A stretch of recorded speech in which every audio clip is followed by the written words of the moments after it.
नमस्कार, हांव राजेश वैकुंठ दाबोळकर। पयर ऑनरेबल हायकोर्टान गोवा सरकाराक एक मोठो दणको दिलो। कारण असले 17(2) हे कलम रद्द करच्या खातीर गोवा फाउंडेशन हायकोर्टान गेल्लो। ज्या कलमाच्या अंडर ज्या बिल्डर लॉबी खातीर सरकारान मोठ्या प्रमाणात कन्वर्जना करून तांकां एक मोकळी वाट करून दिल्ली आणि तो एक मोठे संकट गोंयाचेर येवपाचे असले।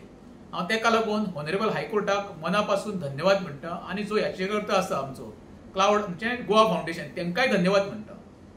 पयर जेन्ना निर्णय येना फुडें सांजच्या वेळार गोंयचो टीसीपी मिनिस्टर बाब विश्वजीत प्रताप सिंग राणे हांणी पत्रकार परिशद घेतली आणि तांणी उलयतना कितें सांगलें, आपल्याक जे इन्व्हेस्टर जे आसा पळय तेंचें हित जपपाक जाय म्हणून। हेजो अर्थ तुका गोंयकाराचें कांय पडलेलें ना आणि तेका लागून खंय तो सुप्रीम कोर्टान वयतलो रोखडोच आणि उच्च न्यायालयाच्या विरुद्ध लढाई लढटलो म्हणून बऱ्याची खबर।